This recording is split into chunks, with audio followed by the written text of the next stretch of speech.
오늘은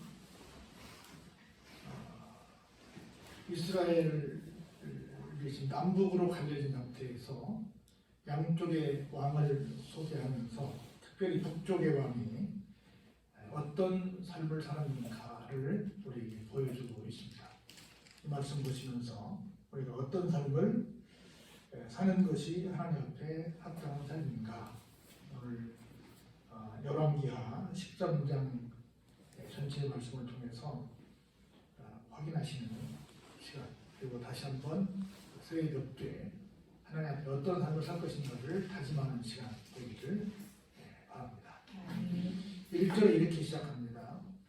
남쪽 유다, 현재 이스라엘은 남쪽은 유다고 북쪽은 이스라엘로 둘 우리처럼 남북이 나뉘어져 있는데, 남쪽의 유다 왕 아하시아의 아들 요아스가 왕이 되어서 23년간 지금 통치를 하고 있습니다. 남쪽에서 요아스라고 하는 왕이 23년째 통치하고 있을 때의 그 말입니다. 그때 북쪽에서 예후의 아들 여호아하스가, 그러니까 남쪽은 어떤 왕이 있어요? 요아스가 있고 북쪽에는 여호아하스라고 하는 사람이 왕이 되는데, 이 사람은 이제 북쪽의 수도는 사마리아고 남쪽의 수도는 예루살렘이에요. 사마리아에서 저 남쪽에서는 몇 년 동안 왕을 하고 있어요? 23년 동안 왕을 하고 있었는데, 이 사람은 몇 년째예요? 17년째예요. 17년간 다스리면서 있었어요.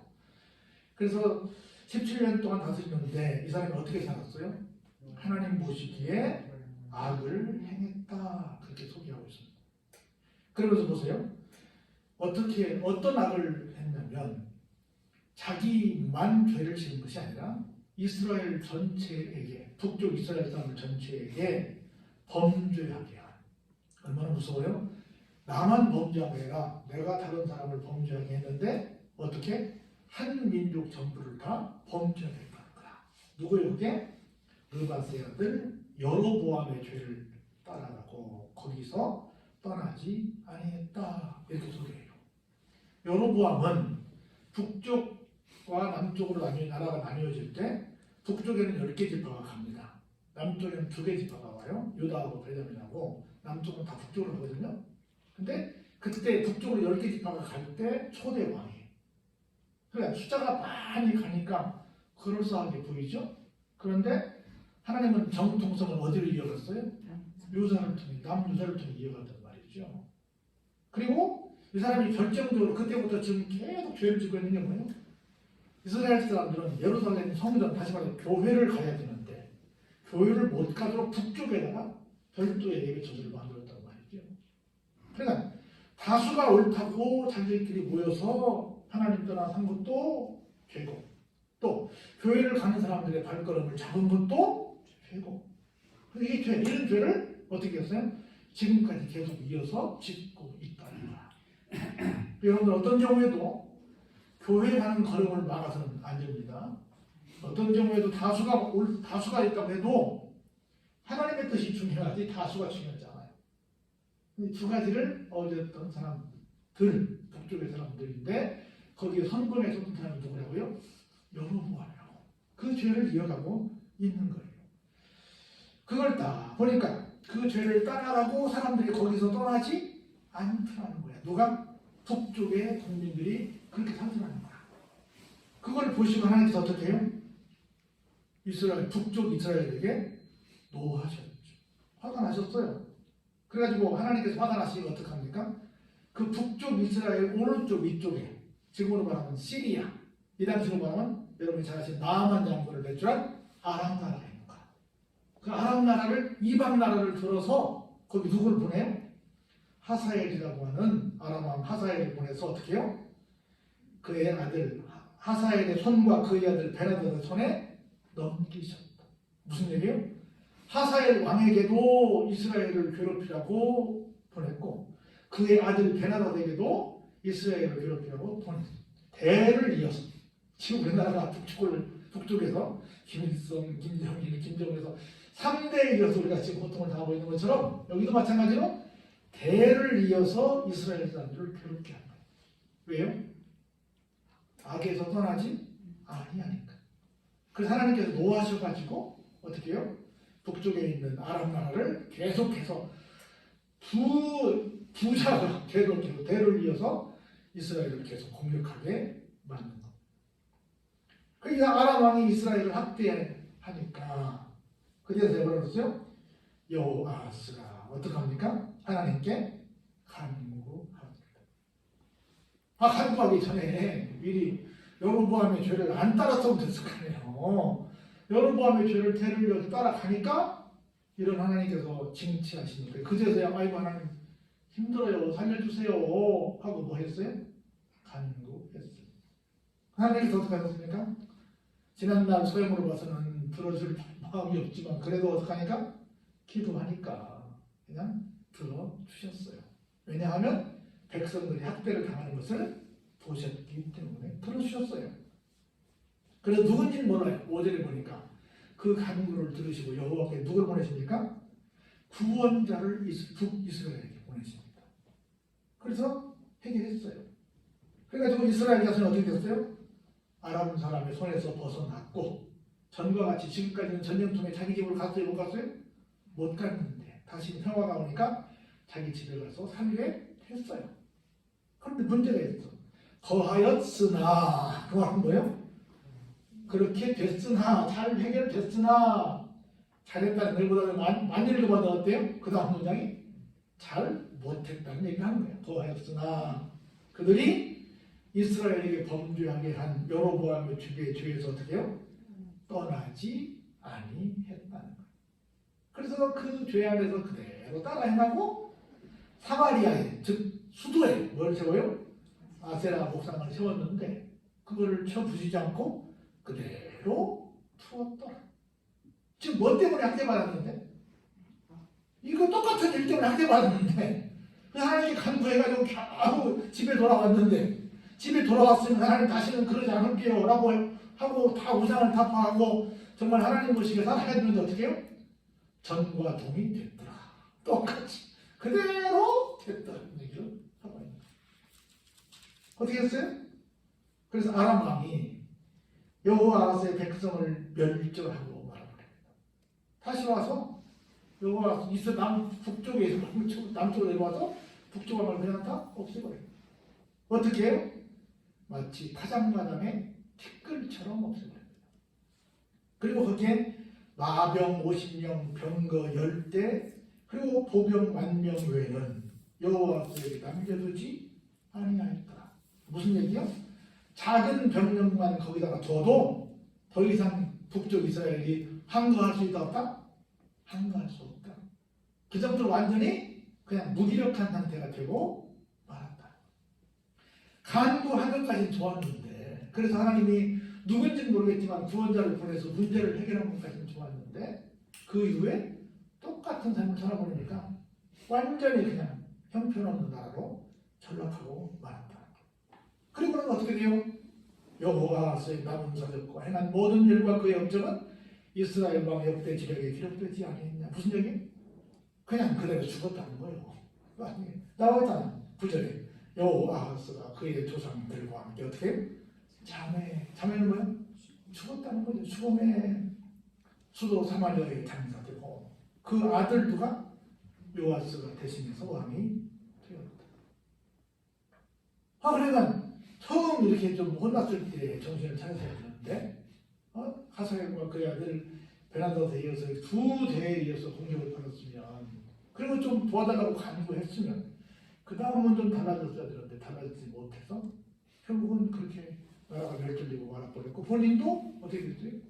그냥 그렇게 살다가 죽어버리고 말아버려서 참 안타까운 한 왕의 그냥 그런 왕이 있었어 하고 말아버리는 사람이 되고 말았다는 겁니다. 그래서 유다의 왕 요아스의 제37년에 자 보세요. 밑에는 계속 지금 왕을 계속 하고 있는 거야. 남쪽의 왕이 37년 동안 하고 있는데 여호아하스의 아들 요아스가 사마리아에서 이스라엘 왕이 되어가지고 얼마 동안 다스리고 있어요? 16년째 다스리고 있었어요. 근데 역시 뭐 어때요? 여호와께서 보시기에 악을 행하여 이스라엘에게 범죄하게 한 느바세 아들 여로보암의 모든 죄에서 떠나지 아니하고 그 가운데 행하였다. 똑같은 얘기를 계속하고 있는 거예요. 해 아래 새 것이 없고 역사는 반복된다고 아무리 말했기로서니 그 아버지 일을 다 따라서 똑같이 하고 있는 거예요. 어떻게 해요? 그래서 그 요아스의 남은 사적과 행한 모든 일과 유다 왕 아마시아와 싸운 그의 업적은 이스라엘 왕 역대 지략에 기록되지 아니하였느냐. 싸움만 하다가 또 죽습니다. 요아스가 그의 조상들과 함께 잠에 이스라엘 왕들과 함께 사마리아에 잠가지고 여로보암이 그 자리에 앉습니다. 달랑 이 사람 얘기는 몇 절 들었어요. 1대1세기의 얘기가 넉 절이었어. 넉 절. 그런 왕이 있었어. 근데 아버지처럼 똑같이 범죄했어. 그리고 죽었어. 여러분들에 대해서 누가 역사가가 써준다고 한다면 몇 절 정도 썼으면 좋겠어요. 여러분들 빡 하면 그 얘기하죠. 내가 지금까지 살아온 날 다 역사로 쓰면 책이 몇 편이나 이렇게 말하죠. 근데 이 사람은 달랑 몇 절이야? 한 페이지에서 반 페이지도 아닌 넉 절이야. 아버지를 이어 왕이 돼서 아버지처럼 똑같이 죄를 짓다가 그냥 죽었어. 그리고 한 동안 뭐가 했어요? 남쪽과 싸우다가 수락수락 싸우다가 그냥 죽었어? 이렇게 나요. 이 뭐예요 이게? 그 다음 볼까요? 그런데 이렇게 해서 죽은 두 왕이 벌써 갔어요. 근데 그 무렵에 누가 이제 마지막을 맞이해요? 여러분이 아시는 엘리사 선지자가 마지막을 맞이해요. 보세요. 엘리사가 어떻게 됐어요? 죽을 병이 들었어요. 이따가 보겠지만 굉장히 엘리야 선지자보다 훨씬 더 큰 능력을 발휘했던 대단한 사람이었어요. 엘리야 선지자가 굉장한 선지자였거든요. 근데 그런 선지자도 어떻게 해요? 죽을 병 걸립니다. 또 결국은 어떻게 해요? 죽습니다. 그러니까 누구라도 다 죽을 병 걸리고 누구라도 죽습니다. 죽어요. 그런데 요아스 왕이 내려와요. 이제 내려와서 이렇게 말합니다. 자기 얼굴에 눈물을 흘리면서 이르되 내 아버지여 이스라엘의 병거와 마병이여 라고 호칭을 합니다. 그러니까 왕인데 선지자한테 뭐라고 해요? 아버지로, 내 아버지로. 그 사람 몇 년 전? 아버지라고. 그리고 실제 당신이 이스라엘을 지키는 누구라고요? 마병이라고. 무기라고. 실제 우리나라를 지키는 무기라고. 난 이 말씀 보면서 현재 우리나라가 이랬으면 좋겠어.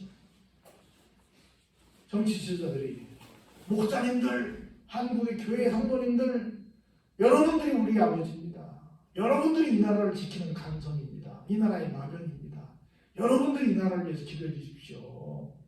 라고 해야 될 그런 상황이라고 좀 봅니다. 전 세계가 마찬가지입니다. 그렇게 지금 말하고 있어요.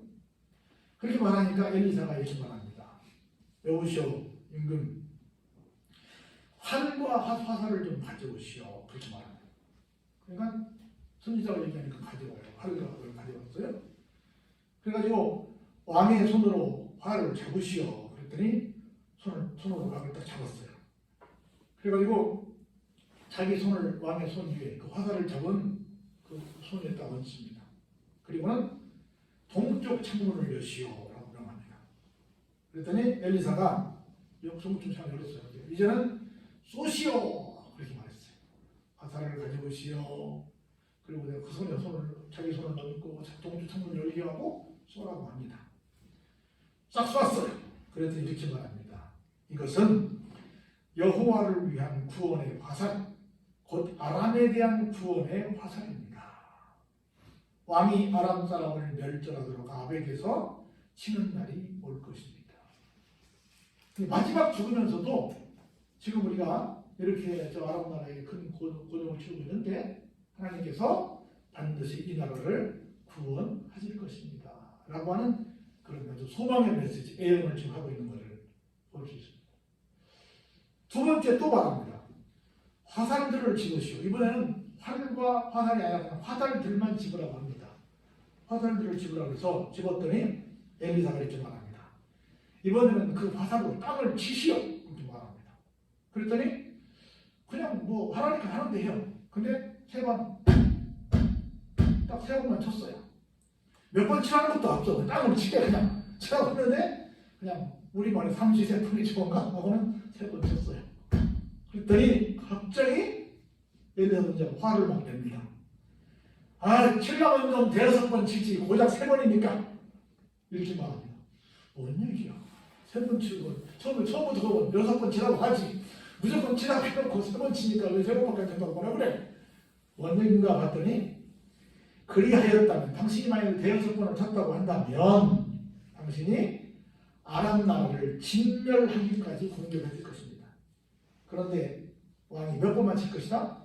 아람 나라를 세 번만 공격하게 될 것입니다. 무슨 얘기예요?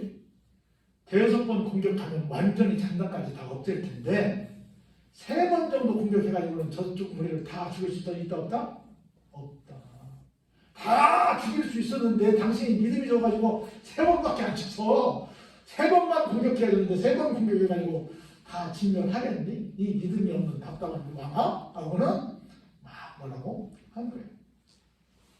엘리사가 죽었어요. 그 장사를 다 했습니다. 그래서 이제 세월이 흘렀어요. 그래서 해가 바뀌어가지고 나중에 보면 육탈이 됐어. 육탈은 뭐예요? 이제 살이 다 살은 녹아서 없어졌고 뼈만 남았어. 그런데 그때 저 남쪽 모압에서 고적들이 오게 됩니다. 처음에는 저 북쪽 아람 나라가 쳐들어오더니 이제는 동남쪽에 있는 모압이 쳐들어오는 거예요. 그때 이 공동묘지 지금 엘리사 선지자가 묻혀있는 공동묘지에 어떤 사람이 죽어가지고 거기다 장사를 치르게 된 거예요. 이제 지금 장례를 치르는데 추경으로 하관을 하고 있는 상황이야. 그런데 도둑들이 오니까 어떻게 했어요? 큰일 났다. 도망가자 하고는 그의 장례를 치르다가 그의 시체를 그냥 휙 집어 던지고 도망을 갔는데 마침 어디로 들어갔어요? 엘리사 선지자가 묻혀있는 무덤으로 그 시체를 휙 집어 던졌어. 일단 안장보다 그냥 그 집안 안에 그걸 여러분이 아시는 것처럼 양쪽에 터널이 있고 가운데 그 가운데 터널이 한쪽에 이렇게 구멍을 파서 시체가 안장하잖아요. 그런 구조이기 때문에 그냥 안에다가 휙 집어넣는데 보세요. 어떤 게 생겼어요? 시체가 누구의 뼈에 닿았어요? 엘리사의 뼈, 엘리사 선지자의 뼈에 닿았어요. 그러니까 시간이 흘러서 엘리사 선지자 살은 다 이제 없어졌고 뼈만 나왔는데 그 뼈에 누군지 몰라. 죽은 사람 시체가 닿았어. 어떻게 됐어요? 뼈에 닿자 곧 회생하여 일어났더라. 여러분 혹시 죽었다가 다시 살고 싶은 목사님 선생님 집어넣었어요? 뼈에 닿았는데 어이 세상에 그냥 회생하고 살아났어요. 그 정도의 능력이 있는 죽어서 이런 능력이 있는 엘리사 선지자인데 이 사람도 죽을 병에 걸려서 어떻게 했어요? 죽었어요. 그래서 여호와스 왕의 시대에 아람 왕 하사엘이 항상 어떻게 했어요? 이스라엘을 학대했어요. 그런데 중요한 말씀하고 우리 함께 읽었죠? 그런데 보세요. 항상 학대했어. 왜? 계속 여로보암의 죄를 답습하니까 했는데 여호와께서 보세요. 아브라함과 이삭과 야곱과 더불어 세우신 언약. 오래된 얘기야. 아주 오래전에 이스라엘에 시조된 아브라함과 그의 아들 이삭과 그의 손주 야곱 때에 약속한 뭐 때문에? 언약 때문에. 이스라엘에게 어떻게 했어요? 은혜를 베풀고 그들을 불쌍히 여기시고 그들을 돌봐주시고 그들을 어떻게 하시길 즐겨하지 않으세요? 멸망하는 것을 즐겨하지 아니하셨다. 이때까지 자기 앞에서 쫓아내지 아니하시고 어떻게 해요? 그래도 옛날 고립장에 언약을 했던 할아버지들의 그 조상들과 맺어준 그 약속 때문에 이렇게 지켜주시더라는 겁니다. 그래서 아람의 왕 하사엘이 죽고 그의 아들 베나도 죽었다는 거예요. 그 여호와스의 아들 요아스가 하사엘의 아들 베나도의 손에서 성읍을 다시 빼앗으니 이 성읍들은 자기 붙인 누가? 여호와스가 전쟁 중에 빼앗겼던 땅들을 이제 겨우 찾게 되는 걸 보시는 거예요. 그 요아스가 어떻게? 베나도를 3번 쳐서 무찌르고 이스라엘 성읍들을 어떻게 해요? 회복하였다. 하는 것보다 이겼단 말이야. 근데 아까 얘기했죠. 대여섯 번 쳤으면 어때요? 땅을 더 많이 쳤지. 근데 겨우 3번밖에 해버리기 때문에 조금밖에 못 찾고 겨우 잊어버린 것만 찾았다는 거예요. 그렇지 않았으면 더 많이 찾았을 텐데. 거기까지 오늘 본문의 말씀이 됩니다. 이 말씀을 통해서 몇 가지만 다시 한번 줄여서 생각을 해보면 첫 번째로 선조들이 했던 나는 잘못된 죄를 따라가지 말자. 따라가면 하나님께서 노하시게 된다는 겁니다. 그러면 학대가 따르게 돼요. 그럴지라도 뭐 하자? 간구하자. 잘못했더라도 하나님 좀 도와주세요라고 간구하자. 하나님께서 어떻게 해주신다? 구원자를 보내주신다는 겁니다. 그럼 구원자를 보내주셔서 회복되었으면 자기 집에 돌아가서 편안히 살게 됐으면 이전과 다른 삶을 살아야 돼요? 똑같은 삶을 살아야 돼요? 다른 삶을 살아야지. 그렇죠? 그런데 엘리사도 역시 마찬가지로 어떻게 해요? 죽을 병에 걸렸죠. 근데 마지막 순간까지도 뭐 하다 죽어요? 이스라엘 회복을 위해서 예언하다가 죽어요. 근데 심지어 엘리사의 뼈에라도 타는 사람이 됐다. 하나님의 종이 얼마나 대단해요. 그리고 이 사람들이 비록 이렇게 잘못된 길을 가지만 하나님께서는 무엇 때문에? 과거 조상들과 약속했던 언약 때문에 그들에게 은혜도 베풀어 주시고 불쌍히도 여겨주시고 돌봐주시고 그들이 멸망하는 것을 즐겨하지 아니하셨다는 걸 보면서 다시 그 아들 편에서 어떻게 해요? 회복시켜주는 걸 볼 수 있잖아요. 우리가 새해 어떤 삶을 살 것인가 한번 생각해 보시면서 이런 마음들을 우리가 그냥 그래? 이것이 아니라 이 사람은 이렇게 살았더니 나는 이 반대로 살아야 되겠구만 또 이렇게 살아야 되겠구만 하고 내 자신을 다시 한번 돌아보고 다짐하는 그런 새해 덕수가 되시기를 주의 이름으로 축원합니다.